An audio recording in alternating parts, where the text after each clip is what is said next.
लोग हंसते थे भारत के ऊपर कि मेक इन इंडिया कैसे चलेगा।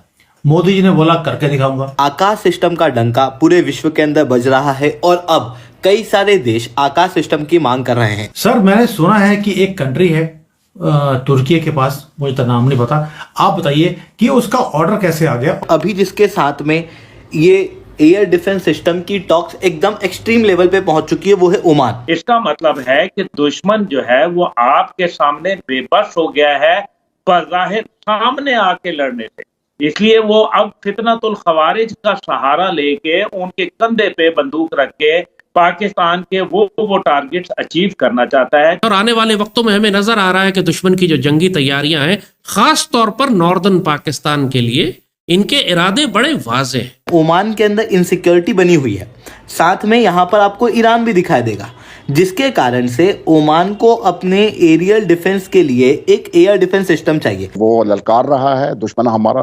ये सिर्फ हिंदुस्तान हमारा दुश्मन नहीं है, और भी बहुत कुव्वतें हैं इस खिते में भी हैं, इस खिते के बाहर भी हैं कि जो पाकिस्तान को। लास्ट ईयर हमने आर्मीनिया को $600 मिलियन का डिफेंस एक्सपोर्ट किया था, तो रफली अराउंड 5,000 करोड़ का होता है। बल्कि आज तो डॉक्टर जयशंकर ने और अमेरिकी सफीर ने बेंगलुरु के अंदर एक कॉन्सुलेट खोला है और वो कह रहे हैं कि हमारी टॉप प्रायोरिटी, डॉक्टर जयशंकर कह रहे हैं मेरा first talking point with Marco Rubio जो है दैट इज अबाउट कि इंडियंस को वीजास दिए जाएं। हमारी तो जिहाद प्रायोरिटी है, आपको पता है। थोड़े दिनों में आप देखेंगे वो ब्रह्मोस मिसाइल भी ले लेंगे भारत से, अगर रशिया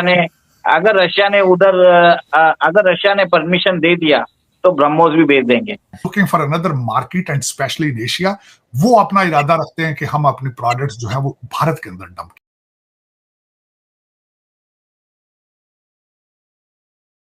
ये नहीं देखते कि साथ पड़ोसी मुल्क है, वो लोग तालीम की वजह से कहां पहुंच रहे हैं।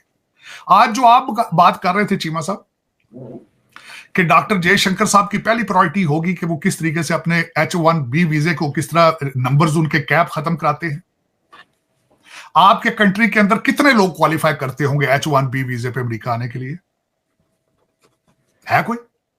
नहीं। खुद अपने क्रेडेंशियल्स, अपने डॉक्यूमेंट भेज के जॉब लेकर अमेरिकन एम्बेसी में इंटरव्यू दे के आके अमेरिका आने की सलाहियत कितने लोग रखते होंगे? कभी किसी ने सोचा ये? क्रिटिसाइज बस, नहीं जी नहीं। और डायरेक्शन जी सारी की सारी मेरा मुझे ये पता है, मुर्शद पाक की कैबिनेट देखें, सारी की सारी अमेरिकन और ब्रिटिश थी चीमा साहब। ਉਹਦੇ किन्ने सन ऐसे दाड़ियां वाले जेड़े तहज्जुद गुजार सन, कितने थे उनमें? सारे आज भी दोबारा अगर वजीर आज़म बना, आप देख लेंगे, गोगियां नचणगियां, फिर दोबारा गोगियां हर्षा करेंगी उत्थे, फिर ठीक है। ਉਹ ਜਿਹਨੂੰ ਪੰਜਾਬੀ ਸਾਡੇ ਤੇ ਕਹਿੰਦੇ ਨੇ ਨਾ, ਤੁਹਾਡੀ ਗੱਲ सही है। हम तो तारड़ साहब H1B1 पे आते ही नहीं है हमारी। तो आज उन्होंने कहा है कि मार्को रूबियो को, मैंने पहली बात करनी है कि इंडियंस को H1B दो, इंडियंस को H1B। तारड़ साहब हमारी कोई प्रायोरिटी नहीं है, इंडियंस तो डोमिनेट करके फिर वहां पे ट्रम्प कैबिनेट के ऊपर पूरी दुनिया में चीमा साहब, पूरी दुनिया में। आप अफ्रीका में देखें जाके, मैं कई दफा अफ्रीका, मेरे कई दोस्त हैं, आप देखें सारे का सारा बिजनेस उनके पास है। अफ्रीका की पूरी economy is controlled by Indians, वो टोटल इकोनॉमी। इंग्लैंड आप देख लें, कनाडा आप देख लें, अमेरिका देख लें। फर्क क्या है? तालीम, सिर्फ एक फर्क है, तालीम, माइंडसेट। आप लोग वर्केबल नहीं है। अमेरिकन या वेस्टर्न कंट्रीज के अंदर वो ढूंढते फिर रहे हैं कि हमें वर्केबल मुसलमान मिले। आपका एजेंडा क्या है? या मुसलमान हो जो, या थोड़ा सी गाटा ला जाएंगे, तौड़ ला जाएंगे।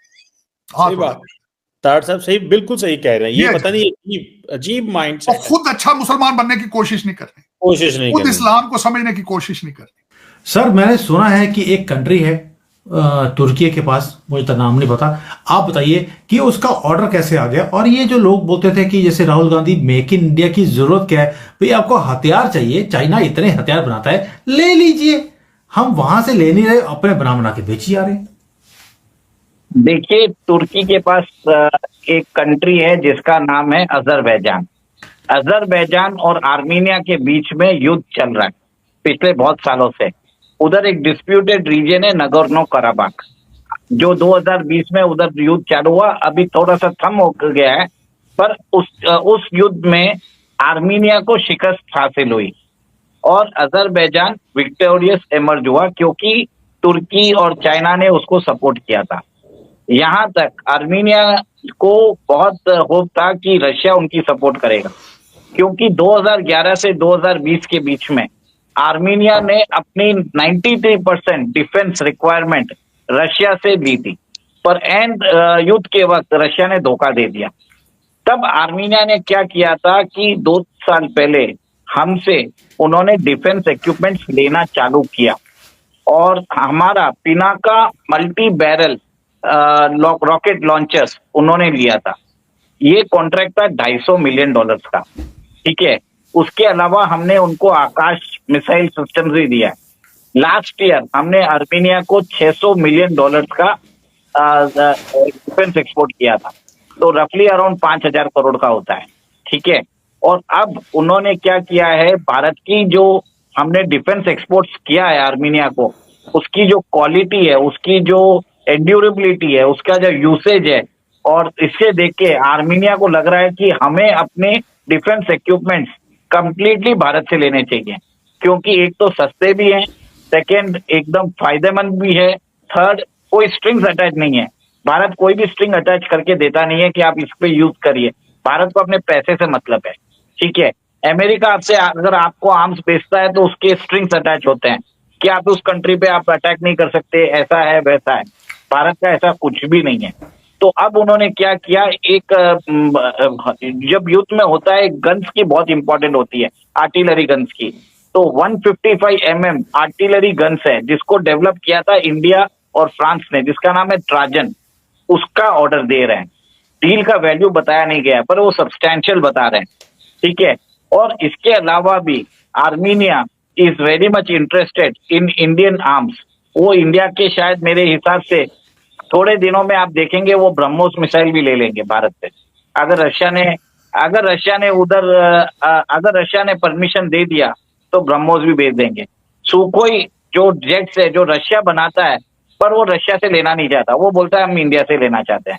अस्त्रा जो मिसाइल है, beyond visual range attack management system missile है, वो भी वो भारत से लेना चाहते हैं। तो एक तरह से उनको समझ में आ गया कि भारत के ऊपर भरोसा किया जा सकता है। और सुमित जी आपने बरोबर बोला है, 2014 में हमारा डिफेंस प्रोडक्शन इंडिया में शायद अराउंड 45,000 करोड़ था।